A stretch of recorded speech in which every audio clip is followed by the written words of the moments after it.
Hi friends, ഇന്ന് നമ്മൾ കരുനാരങ്ങയാണ് അച്ചാറിടാൻ പോകുന്നത്. പുതിയൊരു റെസിപ്പിയാണ്. എല്ലാവർക്കും ഒരു പക്ഷേ അറിയാൻ പറ്റുന്നത് തന്നെയായിരിക്കും. എങ്കിലും നമുക്ക് അതിലേക്കായിട്ട് പോകാം, വീഡിയോയിലേക്ക് പോകാം. അച്ചാറുണ്ടാക്കുന്നതിനായിട്ട് നമുക്ക് വേണ്ടുന്നത് പച്ചമുളക്, ഇഞ്ചി, വെളുത്തുള്ളി, പിന്നെ കറിവേപ്പില. അതിലേക്ക് എണ്ണ തിളച്ച ശേഷം കടുക് മൂപ്പിച്ച് നമ്മൾ ഇൻഗ്രീഡിയൻസ് എല്ലാം കൂടെ അതിലേക്ക് ആഡ് ചെയ്ത് വഴറ്റിയെടുക്കുക.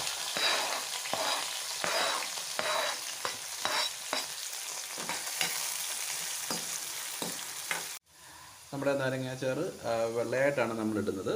അതുകൊണ്ട് നമ്മൾ മുളക് പൊടിക്ക് പകരം പച്ചമുളകാണ് ഉപയോഗിക്കുന്നത്. നമ്മൾ ഇൻഗ്രീഡിയൻസ് എല്ലാം കൂടെ വഴന്ന ശേഷം നമ്മളതിലേക്ക് ലേശം മഞ്ഞൾപ്പൊടി, പിന്നെ ഉലുവാപ്പൊടി,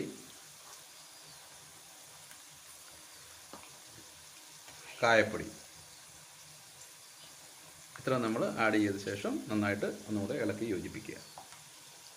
മസാല എല്ലാം നല്ലതായിട്ട് ചൂടായ ശേഷം നമ്മൾ അരിഞ്ഞു വെച്ചേക്കുന്ന നാരങ്ങ, അത് നമ്മൾ ഉപ്പുകല്ലിട്ട് ചേർത്ത് വെച്ചിരിക്കുന്നതാണ്, അത് നമ്മൾ ഇതിലേക്ക് ആഡ് ചെയ്യുക.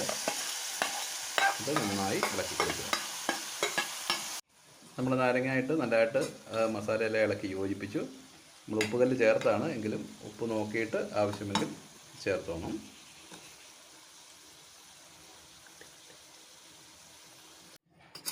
നമ്മുടെ അച്ചാർ ഏകദേശം റെഡിയായി.